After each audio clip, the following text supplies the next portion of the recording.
Hello दोस्तों, स्वागत है आपका फिर से एक नई वीडियो में।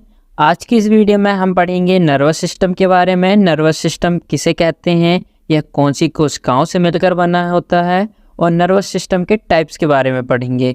चलिए तो वीडियो को शुरू करते हैं। नर्वस सिस्टम के बारे में पढ़ते हैं दोस्तों।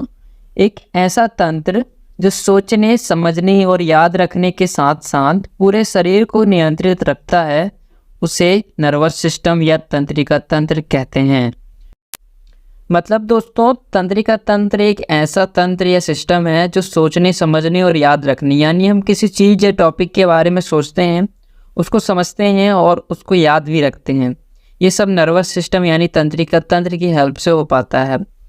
और इसके साथ साथ हमारे शरीर का नियंत्रण भी यही करता है दोस्तों।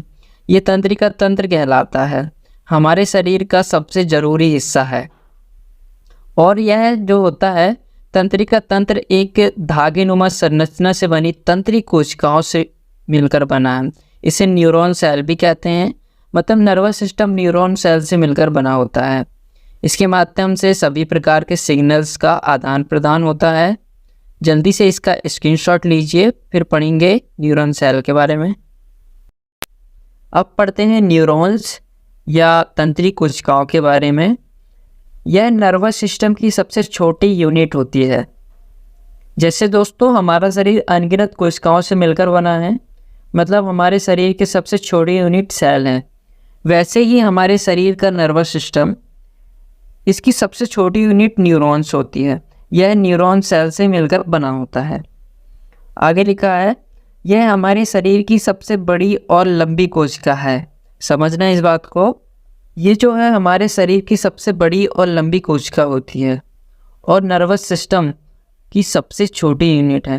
क्वेश्चन आता है कि हमारे शरीर की सबसे बड़ी और लंबी कोशिका कौन सी है, तो सही आंसर है न्यूरॉन।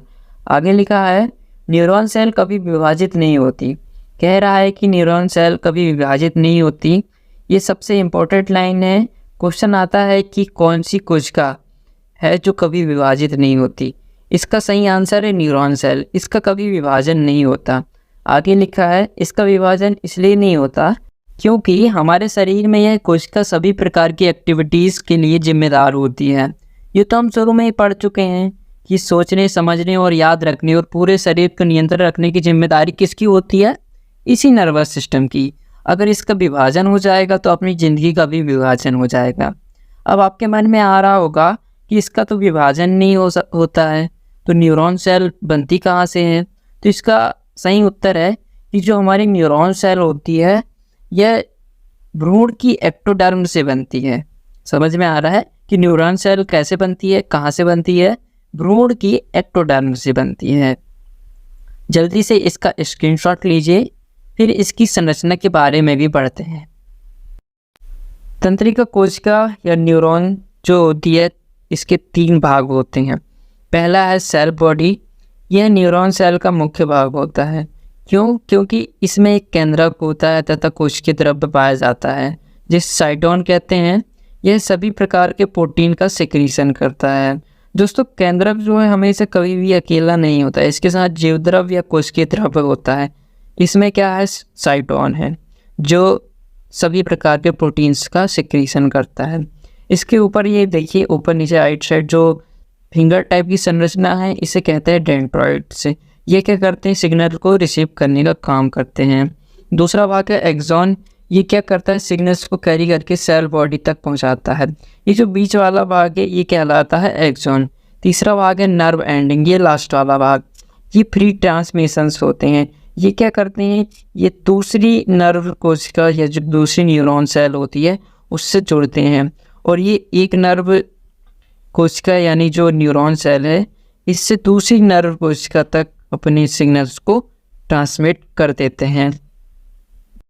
आगे बढ़ते हैं न्यूरॉन सेल के प्रकार के बारे में। ये जो न्यूरॉन सेल है इसके टाइप्स के बारे में पढ़ेंगे। अभी हमने न्यूरॉन सेल के भाग पढ़ रहे थे, अब पढ़ेंगे टाइप। न्यूरॉन सेल दोस्तों 3 प्रकार की होती है, सेंसरी न्यूरॉन, मोटर और इंटरन्यूरॉन। पहला है सेंसरी न्यूरॉन। ये क्या होता है? ये सेंसरी न्यूरॉन हमारे शरीर के सभी अंगों से सिग्नल्स को लेकर मस्तिष्क तक जाते हैं। सेंसरी न्यूरॉन कहलाते हैं। ध्यान से समझना दोस्तों, जो संदेश अपने शरीर से दिमाग तक जाते हैं, किसके द्वारा जाते हैं? सेंसरी न्यूरॉन के द्वारा।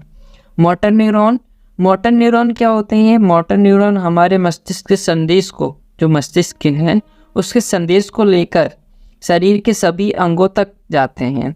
इसमें दोस्तों उल्टा हो रहा है, सेंसरी न्यूरॉन शरीर के संदेशों को दिमाग तक ले जाता है और मोटर न्यूरॉन संदेशों को दिमाग से शरीर के अंगों तक ले जाता है।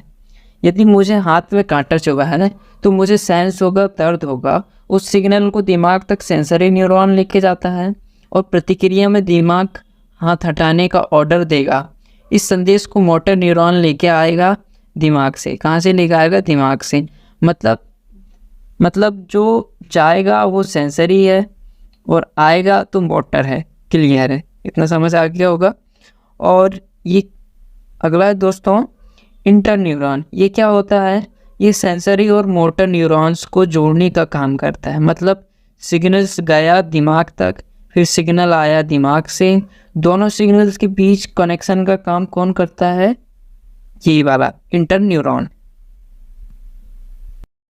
अब हम पढ़ते हैं नर्वस सिस्टम के टाइप्स के बारे में, यानी तंत्रिका तंत्र के प्रकार के बारे में। ये मुख्य रूप से दो प्रकार का होता है, सीएनएस और पीएनएस।